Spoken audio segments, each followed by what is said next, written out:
Government UP. സ്കൂളിലെ MV Raveendran മാസ്റ്ററിനുള്ള യാത്രയയപ്പ് സമ്മേളനം സംഘടിപ്പിച്ചു.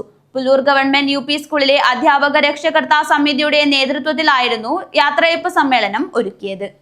Pullur government UP. സ്കൂളിൽ കഴിഞ്ഞ ഒരു ദശകത്തോളമായി പുല്ലൂർ ഗവൺമെന്റ് യു.പി. സ്കൂളിന്റെ അക്കാദമിക പ്രവർത്തനങ്ങൾക്ക് ക്രിയാത്മകമായി നേതൃത്വം നൽകി വരുന്ന MV രവീന്ദ്രൻ മാസ്റ്റർക്ക് അധ്യാപക രക്ഷകർതൃ സമിതിയുടെ നേതൃത്വത്തിൽ യാത്രയയപ്പ് സംഘടിപ്പിച്ചു.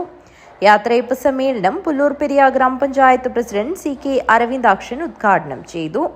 കഴിഞ്ഞ 7 വർഷക്കാലം നമ്മുടെ വിദ്യാലയത്തിൽ സേവനമനുഷ്ഠിച്ചു വരുന്ന നിങ്ങളുടെ എല്ലാവരും പ്രിയപ്പെട്ട അധ്യാപകനായ ശ്രീ രവീന്ദ്രൻ മാസ്റ്റർ യാത്രയയപ്പ് സമ്മേളനത്തിന് വേണ്ടിയിട്ടാണ് നമ്മളെല്ലാവരും ഇവിടെ ഒത്തുചേർന്നിരിക്കുന്നത്. കേരള കേന്ദ്ര സർവകലാശാല മലയാളം വകുപ്പ് മേധാവി ഡോക്ടർ R. ചന്ദ്രബോസ് മുഖ്യപ്രഭാഷണവും ഉപഹാര വിതരണവും നടത്തി.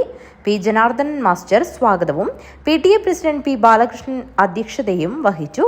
ചടങ്ങിൽ MV Narayanan, VV Prabhakaran master, A. Shaji, K. Nisha, K. Babu, Sunil Kumar, MV Raveendran master എന്നിവർ സംസാരിച്ചു. PV ശൈലജ ടീച്ചർ നന്ദിയും പറഞ്ഞു. News bureau, Kanhangad.